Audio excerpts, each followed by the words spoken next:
Dear colleagues, dear guests, ladies, gentlemen, as we have seen, many opportunities overflows this world, and aviation's future overflows with opportunity. But the direction in which global affairs will evolve has become more difficult to predict. The positive impact of globalization is undeniable. Since 1990, 1.1 billion people have been lifted from poverty. The world is growing richer, and trade, empowered by connectivity, is a leading force in development. But the forces of protectionism are gathering strength. Sanctions, tariffs, geopolitical conflicts are the mainstay of daily news. The specter of a trade war looms. Debates on migration and immigration rage, and trust among nations is showing its fragility. We are at a juncture. Facts show that aviation has created immense value by bringing people, products, and business together. And ultimately, I believe that the enormous benefits of globalization will guide us forward. As I have said many times, and as the Governor General mentioned, aviation is the business of freedom. The 4 billion passengers who boarded planes in 2017 demonstrate the human desire to explore, to connect, to learn, to collaborate across great distances. And the over 60 million tons of cargo delivered by air accounted for a third of the value of goods traded globally. Everyday goods, people, investment, ideas are connected by aviation. That directly supports 63 million jobs and improve the quality of life for all. Aviation, our industry, has a purpose. It spreads prosperity and enriches the human spirit. That truth lays the foundation for a very important message. Everyone is better off when borders are open to people and to trade. And our hard work as an industry has primed aviation to be an even stronger catalyst for an even more inclusive globalization. Aviation's financial foundation is stronger than ever. Airlines will make $33.8 billion this year. Passenger demand is expected to grow 7% and cargo by 4%. Airlines are creating jobs, paying down debt, and rewarding investors. Our 9 year of profitability began in 2010, and return on invested capital will exceed the cost of capital for 4 years in a row. At long last, normal profits are at last becoming normal. But $7.76 is our only buffer against future shocks. That's the average profit per passenger that airlines will make this year, a thin, very thin 4.1% net margin. And rising costs are putting this under pressure. Robust profitability is needed to reward investors, strengthen balance sheet, and fund the growth of aviation jobs and its social benefits. We are also making a lot of progress on safety. In 2017, for the second time in 3 years, there were no passenger fatalities in accidents on jet operations. Some 34.9 million flights. That's an amazing result. The recent Cubana crash, however, was a human tragedy, and that sharpens our determination to make our safe industry even safer. Accident investigation is an important tool in that quest. Fully completed investigations drive safety improvement. We insist on these with governments. But with just, fortunately, 40 accidents of any description last year, we must also use other sources to guide us forward. That's why our Global Aviation Data Management Program, the GADM, is so important. The vision is to use data to mitigate risks before they can become accidents. Predictive analysis, the predictive analysis tools we are developing with the Singapore government will make this possible. IOSA's digital transformations will make it even more important GADM component. That is on top of an impressive 15-year history. In 2017, the safety record of airlines on the IOSA registry was nearly 4 times better than of non-IOSA airlines. The European Aviation Safety Agency is the latest regulator to recognize IOSA's value in improving safety. And the Australian Civil Aviation Safety Authority has extended its IOSA use to include domestic as well as international operations. Working effectively with regulators is more demanding when the subject is security. After some challenges over the last year, our partnership with governments on security has deepened. That was vital. It helped the US Transportation Security Administration to replace its PED ban with alternative measures that have improved security globally. Airlines shouldered the lion's share of the implementation work for these measures against a very tight timeline, and we continue to fill some gaps in intergovernmental coordination. For example, airlines are still conducting passenger security interviews in place of governments, and they may also have to fill a gap to meet US TSA requirements on emerging chemical, biological, and radiological threats. This is not sustainable in the long term. Governments must play their role, and in more than just security interviews and screening. The ideal is outlined in the Global Aviation Security Plan, the GASAP, which has taken shape under the leadership of ICAO and with the support of industry and the UN Security Council. Now, we need tangible implementation steps by government, bolstered by stronger trust among national security regimes. Our future vision is to keep aviation secure with even more effective, efficient, and convenient processes.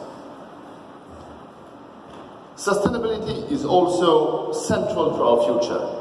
From 1st January 2019, less than 7 months from now, all airlines must report fuel consumption in preparation for the Carbon Offsetting and Reduction Scheme for International Aviation, or CORSIA. This scheme will keep our promise to cap net emissions, achieving carbon neutral growth from 2020. But the commitment to sustainability must be shared by governments. The 73 governments already signed on to CORSIA cover 88% of aviation. We want more. We want more to join, ideally 100% coverage. And it's not just about signing up. Under the leadership of ICAO, governments agreed to CORSIA as a universal measure to address aviation's carbon footprint. They must put all their efforts into honoring that commitment with a successful implementation. We also want governments to step up on sustainable aviation fuel, SAF. SAFs have a critical role in our aim to cut emissions to half to 2005 levels by 2050. But we need more governments to join the US and Europe in establishing policy frameworks to reduce costs and incentivize production. On aviation's core mission to deliver safe, secure, accessible and sustainable connectivity, the state of our industry is strong and is getting stronger. And with quote-unquote normal levels of profitability, we are spreading aviation's benefit more widely. Looking to the future, I will highlight 3 key challenges. First, avoiding creeping re-regulation. Second, maintaining the integrity of global standards. And third, finding sufficient capacity to affordably accommodate growth. Let's start with regulation. We are working in partnership with governments to ensure that smarter regulation principles are at the core of regulation. This common sense approach ask governments to align with global standards, take into account industry input, and analyze the costs of regulation against the benefits. Similar thinking guided the visionary deregulation of the US air transport industry, and that changed the face of our industry for the better. Flying is more accessible. In 1978, when deregulation began, the average person flew only every 6.6 years. Now the average is more frequent than once every 2 years. But a worrying counterpoint of creeping re-regulation cannot be ignored. Addressing regulatory overreach has become a major focus. In Brazil, we are working to protect consumers' ability to buy tickets without prescribed baggage allowances. In Italy, the Philippines, Latin America, we are working to protect the ability to choose between different ticket types against various regulatory proposals that would constrain this at great cost for competition. And in the US, we are fighting a Senate proposal to regulate what airlines can charge for things such as rebooking, cancellation, seat selection. A stunning reversal of US deregulation. And in the UK, we are working with the CAA to avoid the government getting involved in allocating seats. Regulations must add value. In assessing that, regulators must recognize the power of competition and the power of social media to safeguard consumer interests. Government should not distort market with regulations that second-guess what consumers really want. With that in mind, one of the most exciting regulatory developments of the year is a sweeping review of US commercial regulations. The aim is to keep only those where the benefits outweigh the cost to travelers and the industry. As part of promoting smarter regulation, we must vigilantly defend global standards. The Chicago Convention set global operating standards that have fostered aviation's amazing success story. We could not safely operate on the scale of today if each country made up its own rules. Global commercial standards, many created through our association, also play a critical role. For example, they are the backbone of a distribution network, enabling passengers to buy a ticket at any IATA-accredited agent, pay in a single currency, and travel the world with confidence. A decade ago, we took a giant step with the 100 implementation of global standards for e-ticketing.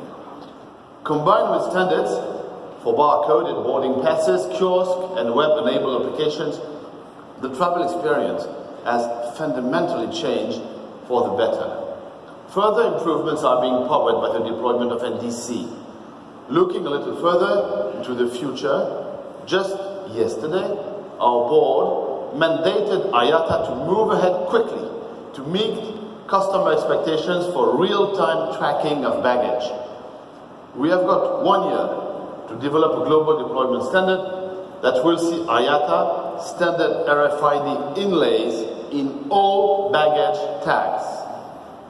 During that time, we will align our partners in the value chain, especially airports, so that we can achieve our industry's vision to begin rolling this out from 2020. In parallel, we are looking to global standards to help passengers navigate the airport without having to prove their identity over and over. IATA's One ID project proposes face, iris, or fingerprint recognition to seamlessly move passengers from curb to gate. The technology exists today, and we will be urging governments, vital partners, to make One ID work to move quickly.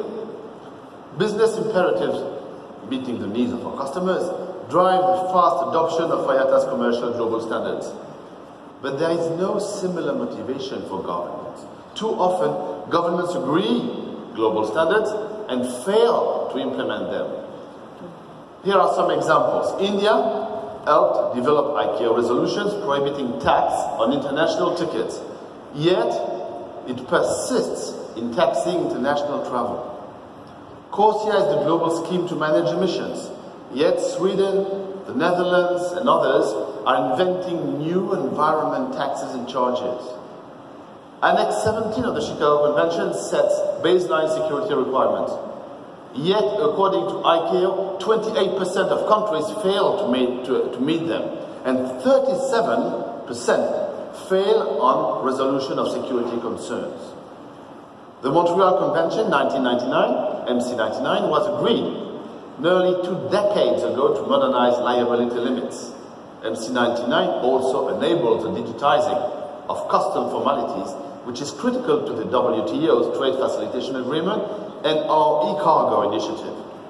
With so much at stake, why have only 130 states ratified it? What are they waiting for?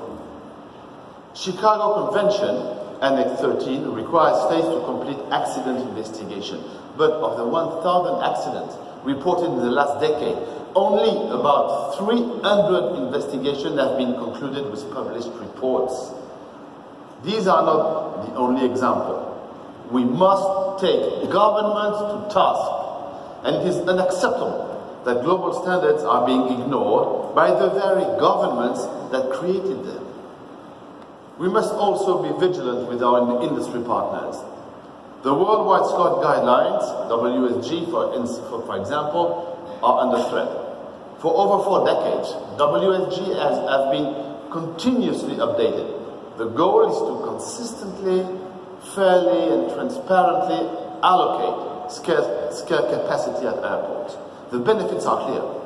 1.5 billion consumers fly annually from 195 slot-coordinated airports. They rely on scheduling stability. New entrants, particularly low-cost carriers, have used the WSG to establish themselves even in slot-constrained airports. And every traveler benefits from aircraft investments made using WSG predictability. Airports want slot auctions as a means of reform. We see them as a step in the wrong direction. Auctions benefit airlines with the deepest pockets. Auction won't create more capacity and surely won't lead to lower consumer cost.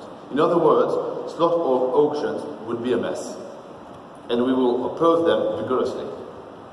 The current system, however, is not perfect. We recognize that, and there are areas that need reviewing, clarification, and reinforcing. This includes finding a more effective means for airports to declare available capacity. That's why we are engaging in a strategic review of the WSG with the airport and slot coordinator communities. Progress will be reported to the ICAO Assembly in 2019. In the meantime, the challenge for government and airports is to respect the current WSG. Like all global standards, it delivers greatest value when everybody follows the same rules. While the WSG are great at managing scarce capacity, they are not an alternative solution for building more airports. We are, and I mentioned that several times, in a capacity crisis. We don't see the required airport infrastructure investment to solve it. Governments struggle to build quickly. But with cash-strapped finances, many are looking to the private sector for solutions. Our message is we need more airport capacity. But be cautious. Expecting privatization to be the magic solution is a wrong assumption. Even airlines had high hopes that private sector investment and business acumen would bring benefits. There were some quick wins, but they were outnumbered by disappointments. And as customers of many airports in private hands, airlines have far too many bitter experiences. Travelers also sense the problem. According to Skytrax, 5 of the top 6 traveler-preferred airports are public. Motivated by our members' frustration, we commissioned performance benchmarking. Privatized airports are definitely more expensive, but there is little difference in efficiency or investment levels compared to airports in public hands. This runs counter to the results of airlines privatization. Intense competition led to lower costs. It's a third cheaper to travel today than it was in 2000. So airlines do not accept that privatizing airports must lead to higher costs, and neither should consumers or should voters. How can making the transport infrastructure more expensive, which means less competitive, be a legitimate public policy objective? So what's the answer? Our research did not reveal a one-size-fits-all solution, but it was clear that variations of corporatization, where the government maintains its skin in the game, generally provide better outcomes for consumers and the wider economy. We came to three conclusions. First, never sell the crown jewels just to raise cash. Second, airports focus on what is important when performance improvement goals are set in consultation with airlines. And third, airports have strong monopolistic market power that can only be curbed with firm regulations. We have turned these findings into a resolution that our membership will be asked to endorse in tomorrow's AGM. It asks governments considering privatization to focus on the long-term economic and social benefits of an effective airport as part of the country's critical infrastructure. Learn from positive experiences with corporatization, new financing models, and alternative ways of tapping private sector participation. Make informed decisions on ownership and operating models to protect consumer interest. Lock in the benefits of competitive airport infrastructure with firm regulations. The decisions taking on the development of infrastructure in the next years will have a profound impact on local and national economies and the experience of our customers. Our united voice on this issue will help government to make the right choices. Also at tomorrow's AGM, you will be asked to unite in supporting a resolution denouncing human trafficking. It will commit our industry to assist law enforcement in their effort to stamp it out. We are the business of freedom. There should be no tolerance for those who use our networks nefariously. Our decision a few years ago to take a stand on the illicit trafficking of wildlife is bearing fruit. IATA's Eyes Open campaign is now raising awareness on human trafficking, and the time is right to formalize our activities in a resolution by our membership. As we look to the future, we can be confident. There are challenges, we will meet them head-on. How? By building the partnerships and understanding needed to further the reach and expand the benefits of the amazing industry, which we have the privilege to lead. Each and every day, we see the incredible and positive difference that aviation makes in our world. The look of anticipation on the faces of travelers expresses the tremendous potential created by aviation. The smiles in arrival lobbies show the good that we do by bringing people together. The 170,000 tons of cargo that will travel by air today demonstrate the energy that we pump in the global economy. And the 12 million people who will board planes today bear witness to the contribution we make by delivering safe, efficient, sustainable, and profitable connectivity. I will say it proudly again and again, we are the business of freedom and we should be proud of it. Thank you for your attention.